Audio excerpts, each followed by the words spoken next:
Hi everyone, welcome back to the channel. Hey, today we're going to do part 2 of rod building basics. In the first video, as you saw, we put on the handle assembly, we put on the reel seat, we marked out all the guides, we showed you the spine of the rod, we showed you how to do all of that. So now we're going to put on the guides and I'm going to show you how to do the knots and everything and how to wrap the thread. We're going to get to that right now. All right, so you remember where we put the marks on the rod and how we did that with that grease pencil. So this is going to be the first guide that I'm going to put on. I've actually just rubbed off the grease pencil and I've lined my guide up with my reel seat, put a little piece of tape on there, and now we're going to start wrapping the guide. So now I'm going to take the thread, I'm going to start right in front of the guide.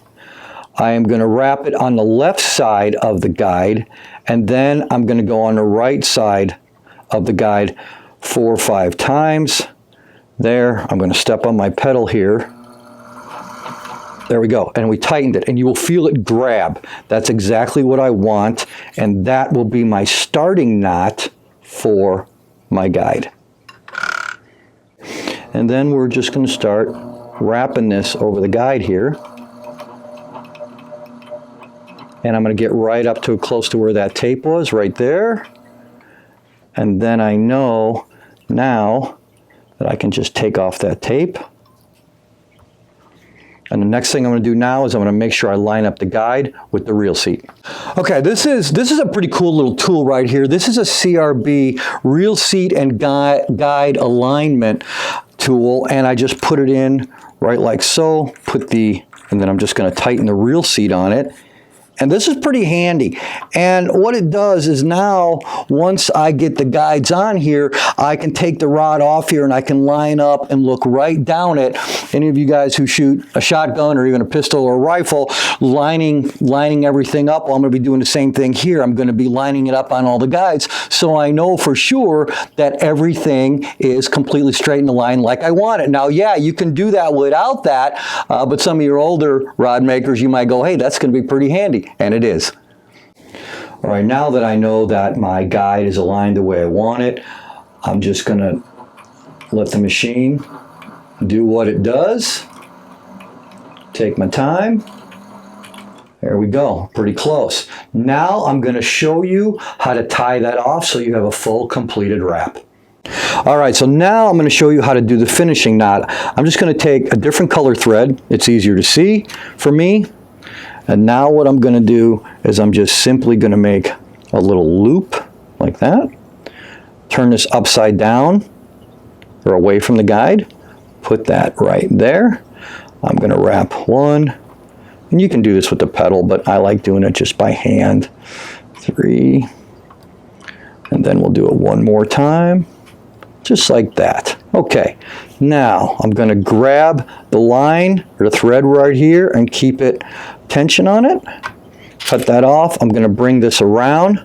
I'm going to hold that with my finger to make sure it stays in place. Put the line through the loop. Pull tight on that. And now I'm going to pull this through there. That's it. I have that completed. Make sure I know where my knot finished up, which is right there. Take my razor blade again and cut. Looky there. You got yourself one completed guide. Now when I'm wrapping these rods, what I'm using, I actually just got this one, and this is a new CRB Pro. It's top of the line rod wrapper, and I really like it. But just so you know, Mudhole has plenty of options. You don't need to start with this big elaborate machine. They've got hand wrappers, and in some cases I would suggest that if you just get the average hand wrapper, the beginner one, it will allow you to concentrate more on the wraps and take your time. And I think some of you may really find that useful. It'll just make you a much more proficient wrapper of those rods as you decide to go farther and build up more. So there are plenty of options at Mudhole, and when you check it out, you'll be able to find it. Get what suits you the best.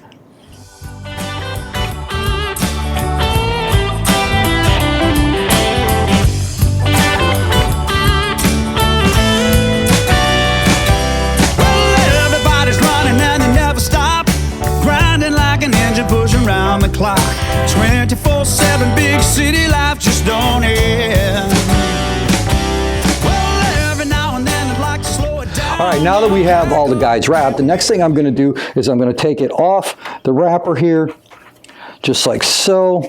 And that guide alignment tool that I told you about, that's what I'm going to use now. So my guides, they're relatively straight, but I'm going to use that guide alignment tool, and there's a couple that are off.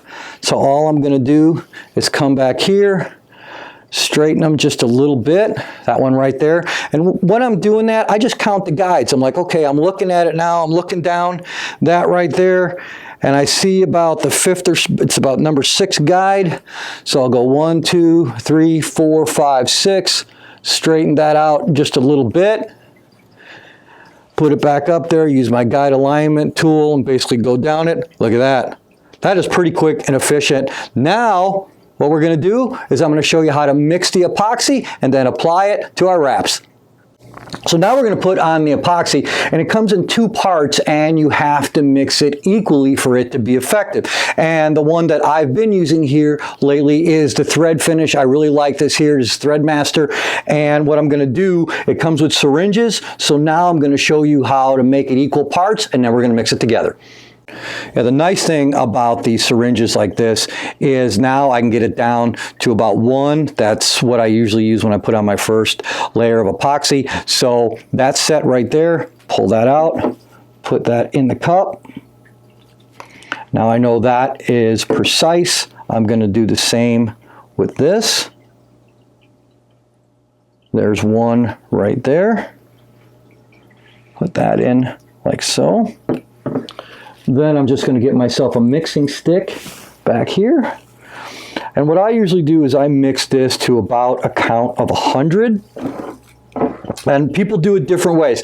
Just remember, everything that I'm doing here, the best videos for these are no doubt at Mudhole when you really want to get precise on this. But just as a beginning rod builder, if you're watching this, there are a lot of different videos out there and instruction that Mudhole provides that you can get really in depth. And you're going to find your own ways of doing things, just like I have. I'm never going to tell you that I'm perfect at everything. I do have ways that work better for me, and that's why I do it.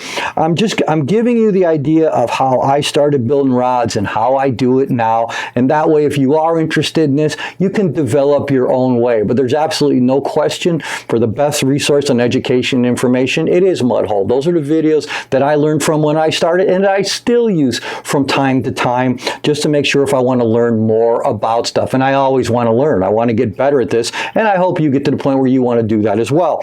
So I'm going to mix this 100 one way, I mix it 100 another way, and then sometimes I'll just heat it up a little bit. There's a really good video on the YouTube page for Mudhole where they show you why to heat it up. And why you do heat it up is because you want to get rid of all the bubbles in the epoxy. You want to get those bubbles out of there because you will have a much stronger level of epoxy. So we're going to mix this up, get it ready, and then we're going to apply it to the thread.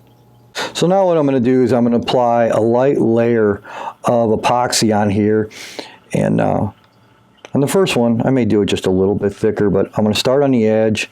I put it on there, and then what I want it to do is go around, and I'm going to get myself an edge.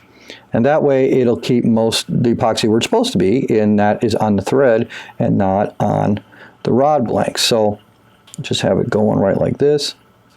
And a nice thing, if you watch in the first video, if you're a rod builder, isopropyl alcohol is your friend.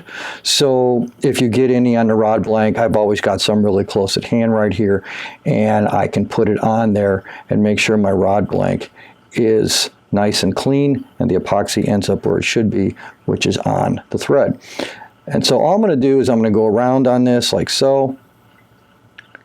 And everybody's going to do it a little bit differently, and I'm going to show you how I do it, how I know where I'm going to be happy with on my first layer of epoxy.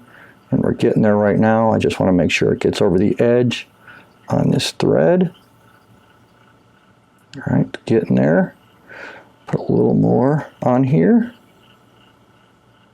That's starting to look pretty good. Just like that. Get back over to this edge a little bit. All right. Now I'm pretty close to where I want it, so I'm just going to stay right here for a second and watch it.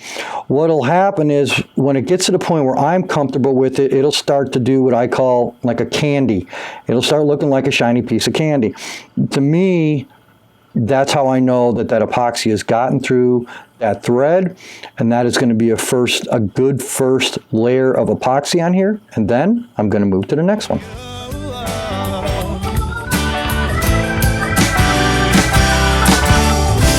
Shed those big city blues.